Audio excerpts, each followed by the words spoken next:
kuadhimisha. Leo tunawasha mshumaa wa pili, mshumaa ambao tunawasha leo unawakilisha mababu wa imani, na namuona Maria na Yosefu walioenda Bethlehemu. Kwa hiyo ni mshumaa wa Bethlehemu, lakini tunakurejesha kwenye imani kubwa waliokuwa nayo mababu zetu, wakianzia na Ibrahimu baba wa imani. Basi wanawasha huo mshumaa, watauwasha ikiwa na dhamira hiyo. Ndugu zangu, kwa unyenyekevu tukiri dhambi zetu, tupate kustahilishwa kuadhimisha mafumbo haya matakatifu. Namuungamia Mungu Mwenyezi,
Huyu ndiye aliyenenwa na nabii Isaya akisema, sauti ya mtu aliaye nyikani, itengenezeni njia ya Bwana, yanyoosheni mapito yake. Naye Yohane mwenyewe alikuwa na vazi lake la singa za ngamia na mshipi wa ngozi kiunoni mwake, na chakula chake kilikuwa nzige na asali ya mtu. Ndipo walipomwendea Yerusalemu na Wayahudi wote na nchi zote za kando kando ya Yordani, naye akawabatiza katika mto wa Yordani, huku akiziungama dhambi zao. Hata alipoona wengi miongoni mwa Mafarisayo na Masadukayo wakiujia ubatizo wake, aliwaambia, enyi wazao wa nyoka, ni nani aliyewaonya ninyi kuikimbia hasira itakayokuja? Basi zaeni matunda yapasayo toba, wala msiwaze mioyoni mwenu kwamba tunaye baba ndiye Ibrahimu, kwa maana nawaambia ya kwamba Mungu aweza katika mawe haya kumwinulia Ibrahimu watoto. Na shoka limekwisha kuwekwa penye mashina ya miti, basi kila mti usiozaa matunda mazuri hukatwa na kutupwa motoni. Kweli mimi nawabatiza kwa maji kwa ajili ya toba, bali yeye ajaye nyuma yangu ana nguvu kuliko mimi, wala sistahili hata kuvichukua viatu vyake. Yeye atawabatiza kwa Roho Mtakatifu na kwa moto, ambaye pepeto lake li mkononi mwake, naye atausafisha sana uwanda wake na kuikusanya ngano yake ghalani, bali makapi atayateketeza kwa moto usiozimika.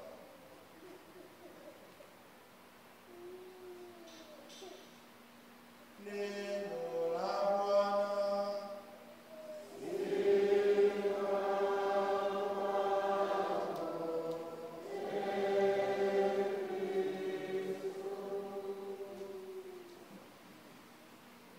Katika utamaduni wa kanisa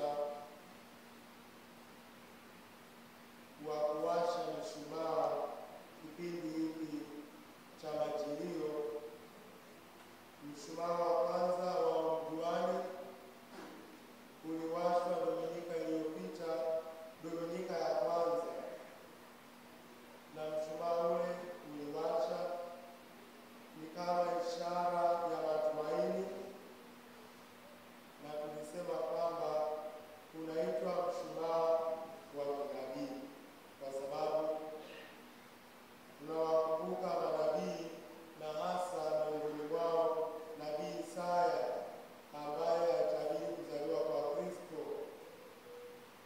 Na mshumaa ule wa kwanza huwakilisha mafundisho ya manabii waliotangaza ufalme wa haki na amani. Leo tumewasha mshumaa wa pili, nao pia ni wa udiwani, ikiwa ni ishara ya imani, nao huitwa mshumaa wa Bethlehemu, kama unavyotukumbusha juu ya safari ya Maria na Yosefu kwenda Bethlehemu. Mshumaa huo wa Bethlehemu ndio unaowakilisha imani ya Ibrahimu na mababu walioamini katika zawadi ya nchi ya ahadi. Na tutaendelea Dominika ijayo mshumaa wa 3 na wa 4 na kuendelea. Leo Dominika ya pili ya Majilio, somo la kwanza kutoka Isaya sura ya 11 aya ya kwanza hadi ya 10. Nabii Isaya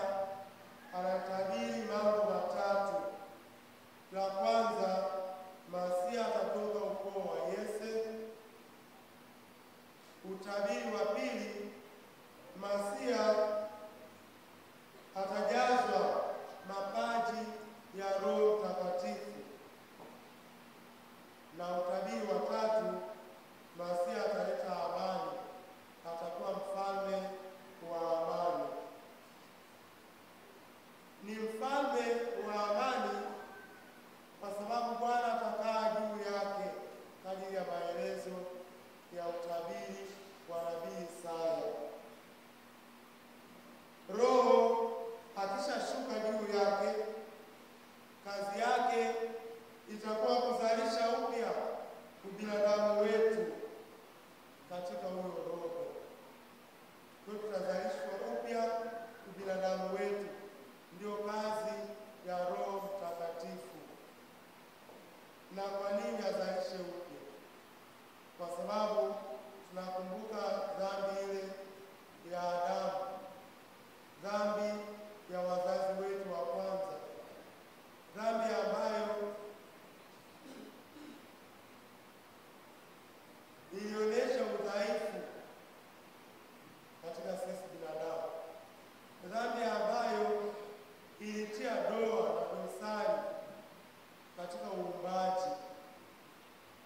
Hivi Roho Mtakatifu anakuja, anakaa juu yetu ili auzalishe upya huo binadamu wetu. Mtazamo huu wa dhambi ya asili ambayo ilitia doa katika uumbaji, mzaburi anaimba, E Mungu, uniumbie moyo safi. Zaburi ya 51, uniumbie moyo safi.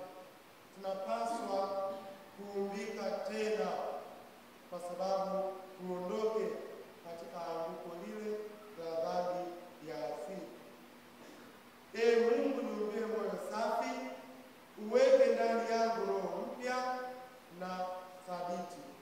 Kuweka roho mpya na thabiti ni sawa na kusema, E Mungu, utengeneze ndani yangu moyo wa utii.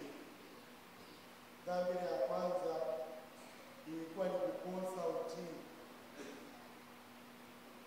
kuwa na majivuno, kujiona.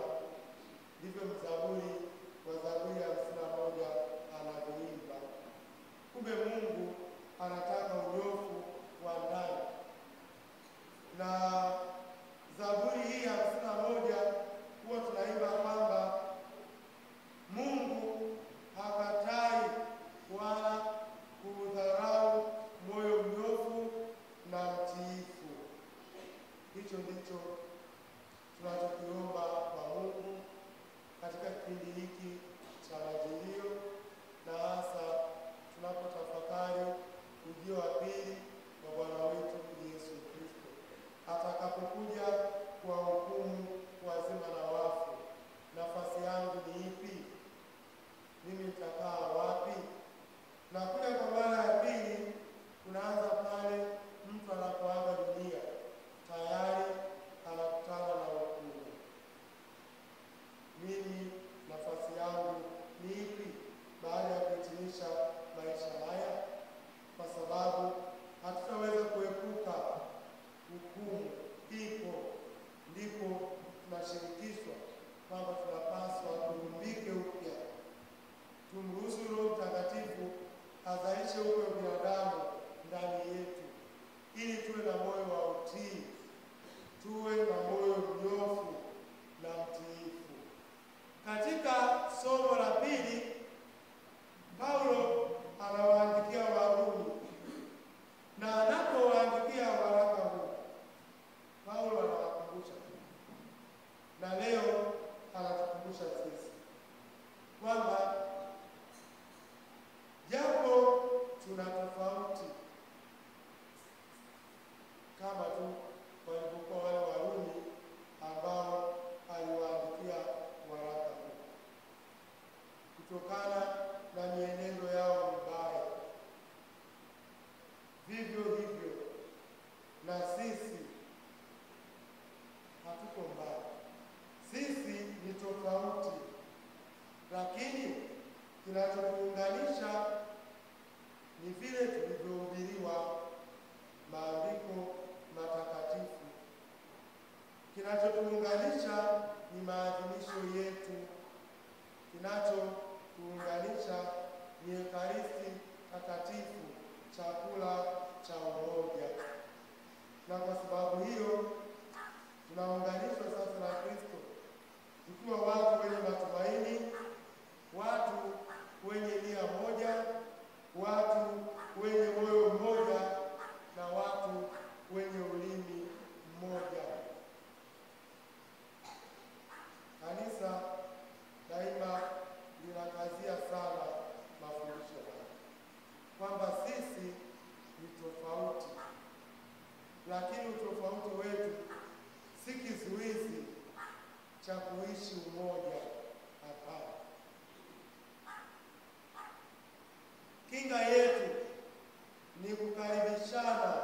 na kupokeana.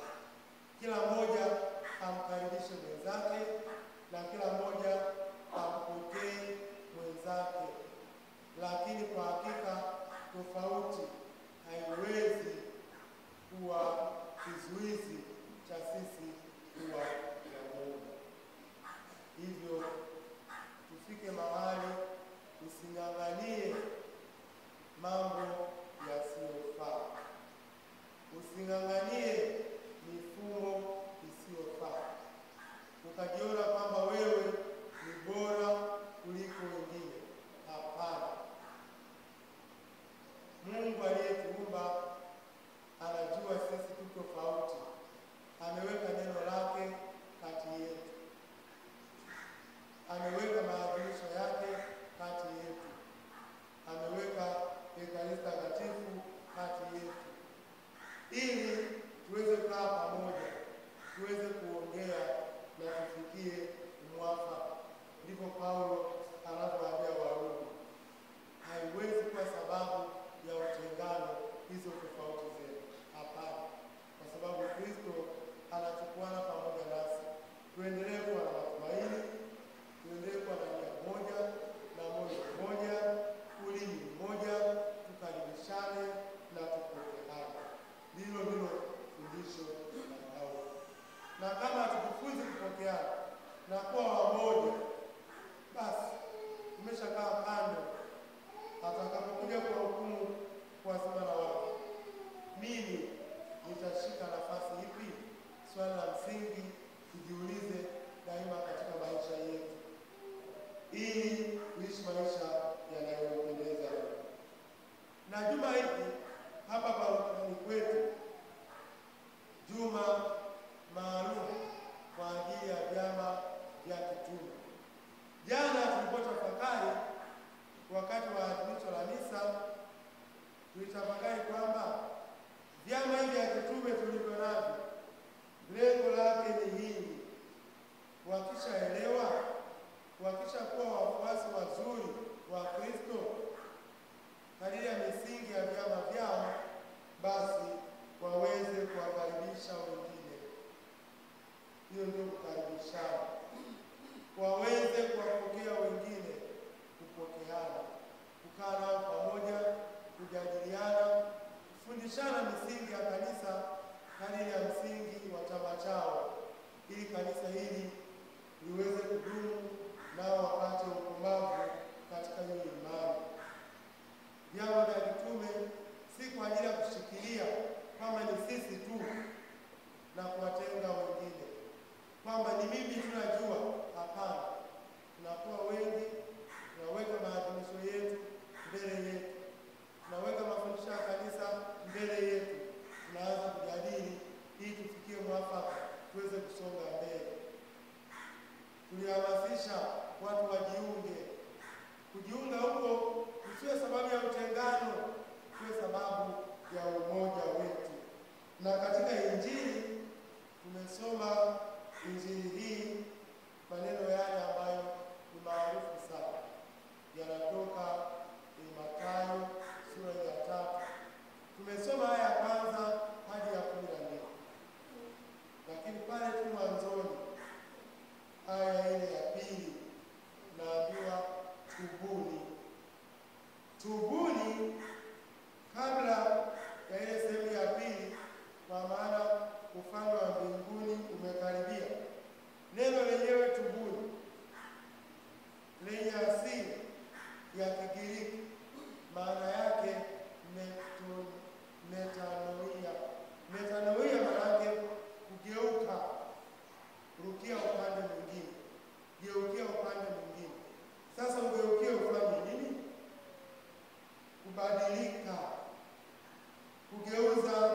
ufalme wa mbinguni umekaribia, tubuni. Hiyo sura ya 4 aya ya 17. Basi sisi tunapotafakari ujio wa pili wa Bwana wetu Yesu Kristo, haya yanawekwa mbele yetu. Tuache maisha yetu yasiyofaa, tubadilike. Tuache, tuyageuze mawazo yetu, tubadilishe mienendo yetu isiyofaa, na hatimaye tumuongokee Mungu.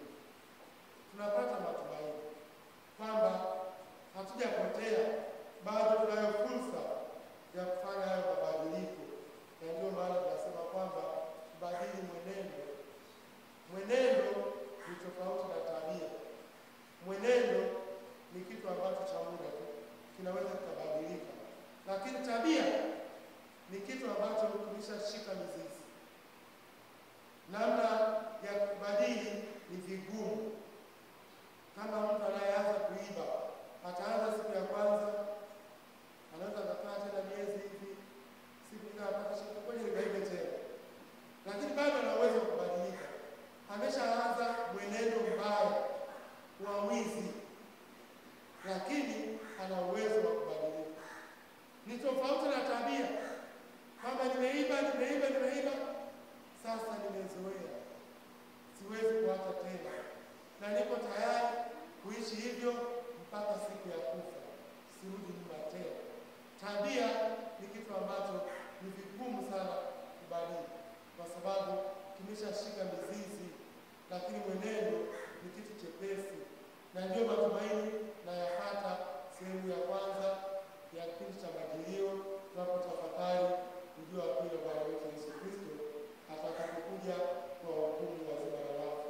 Si swala la kuwa na hofu, ni swala la kubadili mienendo yetu, zile tabia mbaya ambazo tumezianza kubadili mapema kabla hazijawa tabia, halafu tutashindwa kubadilika. Tusimame tukiri imani yetu.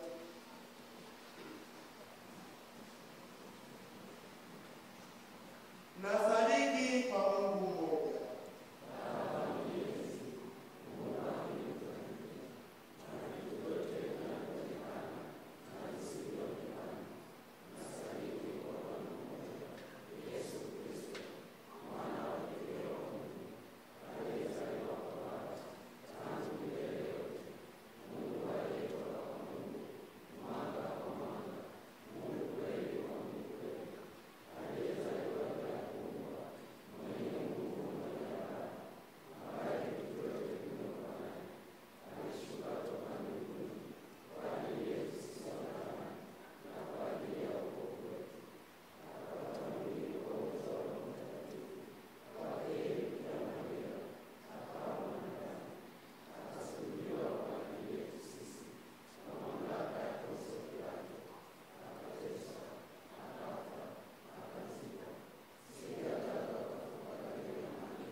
Vivyo hivyo baada ya kula, akitwaa kikombe na kukushukuru tena, aliwapa wafuasi wake akisema, "Twaeni mnywe nyote, hiki ndicho kikombe cha damu yangu, damu ya agano jipya na la milele, itakayomwagika kwa ajili yenu na kwa ajili ya wengi kwa maondoleo ya dhambi. Fanyeni hivi kwa ukumbusho wangu."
Tumsifu Yesu Kristo.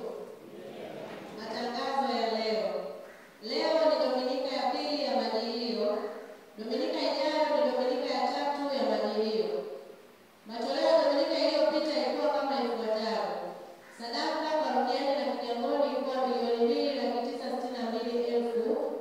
Mchango wa ujenzi kutoka jumuiya iliyokuwa zamu ilikuwa $1,170,000. Mchango